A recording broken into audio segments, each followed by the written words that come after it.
Assalamualaikum warahmatullahi wabarakatuh. Perkenalkan, nama saya Prasetya Wasista dari Universitas Negeri Semarang, akuntansi dengan NIM 7211419142. Nah, di sini saya akan menjelaskan tentang menggunakan teknologi informasi dalam menjalankan perdagangan elektronik atau e-commerce.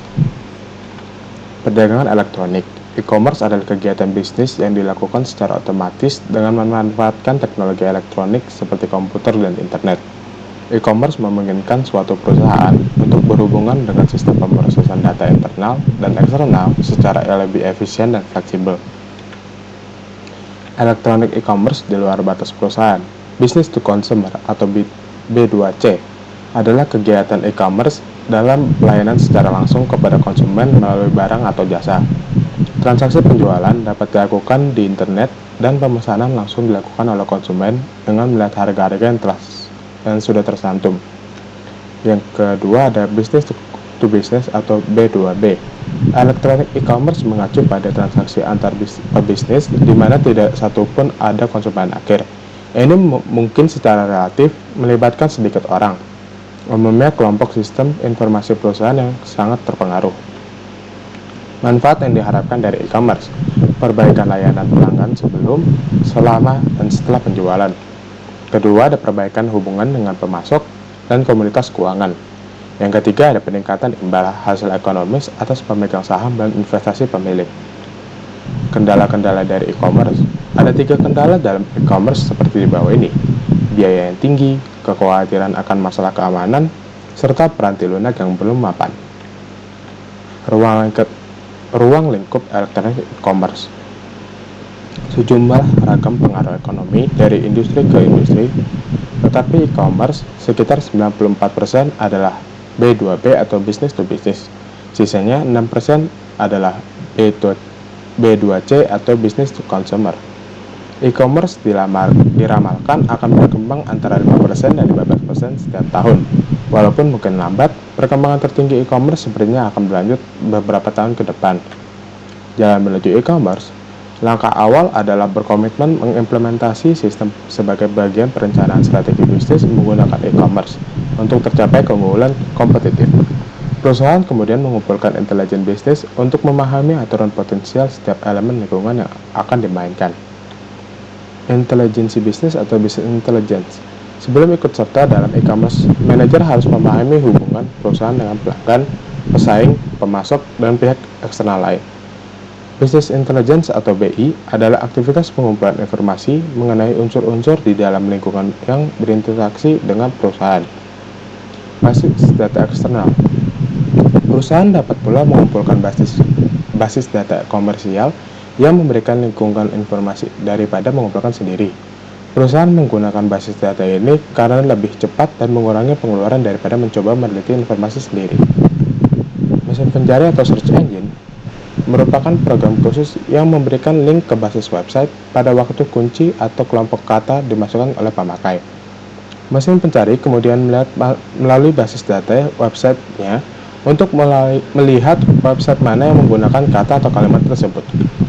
Sistem interorganisasional atau IOS. IOS dibentuk melalui hubungan dengan perusahaan lain sehingga mereka dapat bekerja sama sebagai unit terkoordinasi. Ini memungkinkan mereka mencapai manfaat yang tidak dapat dicapai ketika melakukannya sendiri. iOS merupakan landasan dari e-commerce.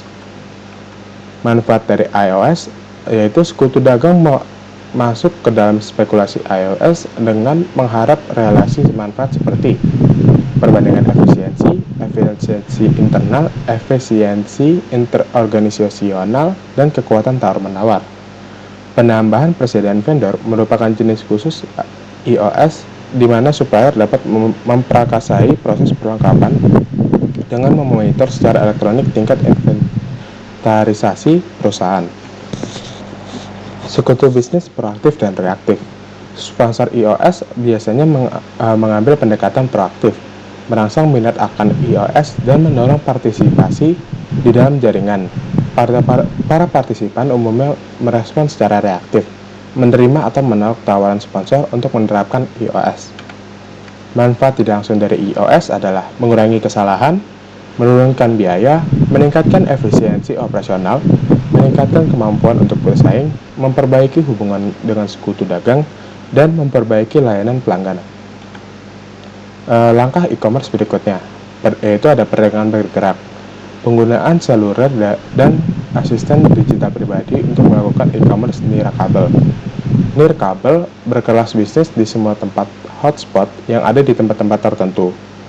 Itu membuat kita lebih mudah mengakses email atau keperluan kita, tetapi untuk keperluan bisnis diperlukan koneksi yang sangat cepat dan stabil. Menggunakan internet atau World Wide Web. E-commerce tidak mungkin terjadi tanpa adanya jaringan yang menghubungkan pelanggan dengan organisasi. Internet akan memberikan arsitektur jaringan, dan web akan memberikan metode untuk menyimpan dan mengambil dokumen atau cloud. Standar internet ada dua tujuan organisasi dalam aturan kepemimpinan dalam mendirikan internet dan standar web, yaitu masyarakat internet dan IETF atau Internet Engineering Task Force. Standar web hadir dari World Wide Web Consortium atau W3C. Aplikasi bisnis internet. Internet dapat berfungsi untuk semua aplikasi bisnis di mana melibatkan komunikasi data, termasuk komunikasi dalam perusahaan dan lingkungannya. Tidak seperti pemilik jaringan, internet dapat menggunakan komputer apapun tanpa usaha khusus untuk mengakses ke jaringan. Internet juga membuat menjadi mungkin untuk memindahkan beragam media besar yang dapat ditangani kebanyakan jaringan konvensional.